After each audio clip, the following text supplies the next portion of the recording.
Hey Sagittarius, this is your look at the astrology of June of 2021. My name is Katie Sweetman and this is Empowering Astrology. So let's take a look, Sag.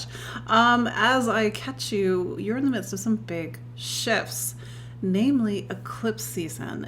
If you've been paying attention to the story, maybe you know that there was a lunar eclipse in Sagittarius back on May 26th. And that lunar eclipse put you in the spotlight. So life is a bit loud, dramatic at the moment. It's a time of new beginnings, turning a corner, going in a different direction. And like I said, life feels a bit intense at the moment. But June has a solar eclipse, and that solar eclipse is the bookend to the other eclipse. We only have two in this season, sometimes it's three. And this new moon is going to be in your relationship sign. So it's sort of hitting at the four corners of your life. We have Jupiter down at the bottom, well, three corners, Jupiter at the bottom of your chart, which is giving you this preview of a lot of new beginnings in your life, especially your home life. And maybe this is a time when you're thinking about moving, or you are moving, or people are moving in, people are moving out. But there's a sense that you really want to nest and create a home right now, whether it is with your family or people who are like family. Speaking of family, I have a puppy who's eating a squeaky toy right now. You see, Sagittarius, you get a bonus puppy noise in the background. Then we also have some pretty intense astrology as we get to the middle of this month. This is something that is actually playing out all year long, something called Saturn square Uranus. Maybe you're feeling it. There is the sense that life is sort of pushing and pulling at two different corners. You almost feel like you have one foot in a new life and one foot in an old life. So June's a bit intense. So let's start at the top. So we have Venus in Cancer. Venus is going into what's called your 8th sign on June 2nd. The 8th sign of anybody's personal zodiac calendar. It's a sign where when we go through it, whether a planet is going through it, whether the sun is going through it, whether we have an eclipse or a full moon, for example, it's a time when we have to face ourselves. We are doing a lot of deep emotional work, deep digging.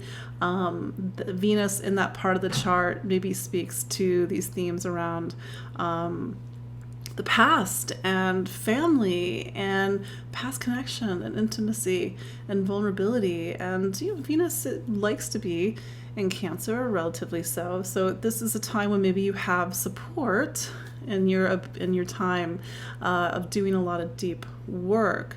Venus is your sign of friends and community, so maybe it's time for you to get really open with some friends or kind of reveal yourself to friends. I mean, no, so much is going on right now, Sagittarius, so maybe reach out to your friends. The other thing that's happening this month is Mars is opposing Pluto. It's not your what's called a mutable sign, so this doesn't pick up in the same way it does on the other zodiac signs, but nevertheless, Mars opposite Pluto is a very intense energy. It's happening on June 5th. So Mars is action and willpower and drive for you. It's the sign of self-expression and creativity, and it's like, are you safe to be you? Maybe there's this intense force that is happening about am I valuable? Valuable to be me. Maybe being you brings up a lot of complicated emotions and feelings. But I think that as you go into June, it's important for you to be you. Then we get to that Gemini solar eclipse on June 10th at 19 degrees of Gemini.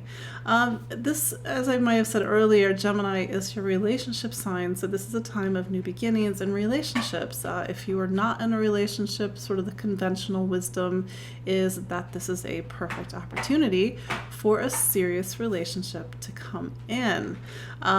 If you are in a relationship, maybe it's time for you and a mate to take it to the next level. Like I said, bonus puppy sounds. if you are, maybe if you don't want a relationship, this is a time for you to focus on all relationships in your life. And with Mercury retrograde, maybe you have to take a look at the past. A past relationship, somebody coming up from the past, and it's where you have to maybe let something go, because Mercury is in what's called a square to Neptune. How do you heal an old relationship? Or if there's a relationship story, how do you let it just be the past? Maybe that's where all that sort of Cancer energy is coming in, needing to really let go of something that you've been holding on an emotional level. Then we go into June 11th, Mars goes into Leo. Now, Leo is a fire sign. You are a fire sign. And Mars is getting out of the deep, dark part of the eighth sign, the eighth room is what I like to call it, and going into the ninth sign. And for you, Sagittarius, this is exactly what you love, is searching, exploring, adventure, travel, foreign travel. I realize we can't all travel so readily at the moment, but maybe we have this opportunity to go see things or make plans for the future. But this is going to give you a bit of a boost, Sagittarius. You kind of had your wings clipped a little bit over the last year, and maybe that's about to change. But Mars is going to give you a lot of fire, a lot of pizzazz, a lot of courage and bravery, and maybe you're also having a lot of opinions, because this part of the chart does talk about what are our convictions, what do we believe, what are we standing up for, and maybe, just if you're sharing your opinions, Sagittarius, and I'm saying this because you do have the South Node in your sign right now, and in Sagittarius right now, just here's your mantra, and I've said this before, maybe, air quotes, maybe I'm wrong. When you say maybe I'm wrong, it just leaves some wiggle room, Sag. And when you have Mars up in that part of the chart, you're going to be very quick with your mind and wanting to say something and really believing it to be true. And probably it is true. And maybe you're being a little sharp in your perceptions, but it's always that 0.1% that gets you every time. So just be careful about shooting your mouth off this month, but put it to good use, meaning this is a time for you to really explore, to see new horizons, get new perspectives, and start to really think about things through a more philosophical lens, and maybe looking to other traditions or other cultures to give you a different perspective. One of the, like I already mentioned, the big marquee events for June is something called Saturn square Uranus. So Saturn for you is a money planet. It's also the planet that talks about voice, and it's been in the square with Uranus since basically the beginning of the year. So there's going to be periodic stress points throughout this year. June 14th is one of them, where you have to use your voice. You have to transform your voice. Maybe this just comes through practice and doing things, but you also need to find the value of your voice. And also a sense of like really looking at changing what your values are in general, because maybe what you thought you valued going into the end of 2020 is you're realizing, and maybe just because of everything that happened over the last 10, 15 months, you don't value the same things anymore.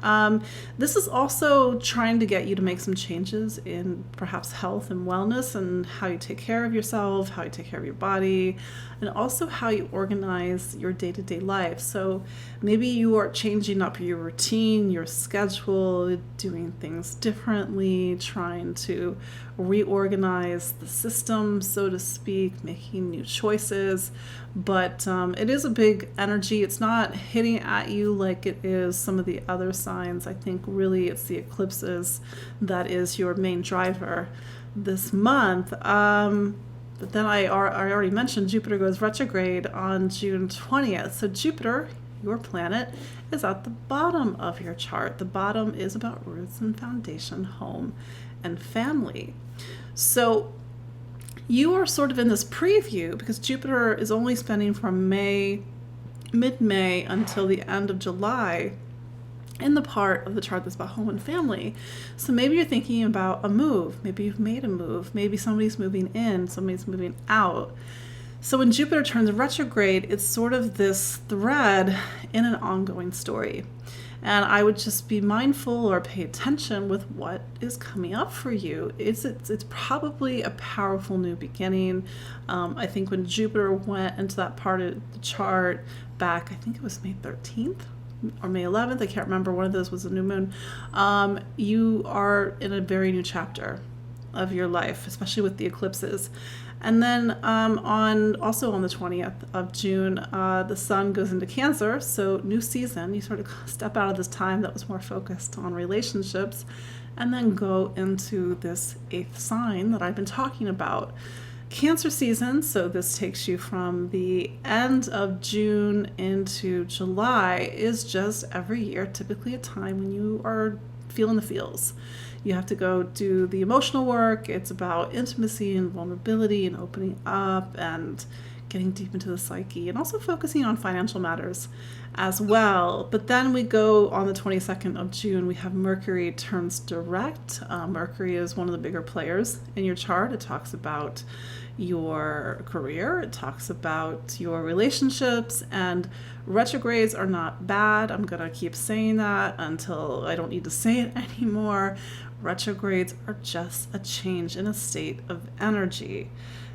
Retrograde is receptive, direct is active. So something's going to change in the relationship story. And maybe with Mercury turning direct, picking up on this eclipse energy from the week previous, maybe we're getting some sort of delayed reaction with that solar eclipse, or we're getting this continuation of the story with the solar eclipse. So I would really pay attention to what's happening around Mercury turning direct and how that forms a greater story about something that's actually has been unfolding all year long, and also unfolding in 2020 around relationships, your life, the direction of your life, and how everything seems to be changing at the moment. We also go into the latter part of June with a full moon on June 24th. This one will be in Capricorn at 3 degrees of Capricorn. For you, Sagittarius, Capricorn is a money sign. It's your income. It's how you spend your money. It's what you value. It's what you're worth. So maybe you're having to make a decision about money with that full moon, or really examining a greater question around value and worth. And then the end of the month, we've also got Neptune turning retrograde. Again, retrograde's not bad. On June 25th, Neptune has been at the bottom of your chart since 2012. The whole concept of family and home and emotional connection and feeling at home or having a home there's been a story. It's probably been pretty low in the background. It's squeaky toy. I'm going to take that away from him later. But maybe something is shifting and changing. So Neptune's a very subtle influence. Sometimes I don't even mention it because it's like a sound or a feeling that you didn't even realize was there until somebody points it out. But it's a time to forgive the past, let something go, open your heart, and no longer be encumbered by something in the past. Finally, Venus goes into Leo on June 27th. We round out the month. We are sort of arcing into this time where it is about the outer world, not the inner world, even though Jupiter is down at the bottom right now for you. Again, having fun, getting out there, traveling, searching, seeking, exploring, focusing on truth. And maybe this is when you are connecting with friends and traveling with friends, going to see friends. So that takes you into July. But as I said earlier, lots going on, and one day I'll show you all my puppy. But anyway, thank you for watching, Sagittarius. This is your look at the astrology of June of 2021. My name is Katie Sweetman. You can follow me online at empoweringastrology.com. I'm also on Instagram. I'm on Facebook. I do weekly videos, and of course you can book a consultation with me. Until then, take care.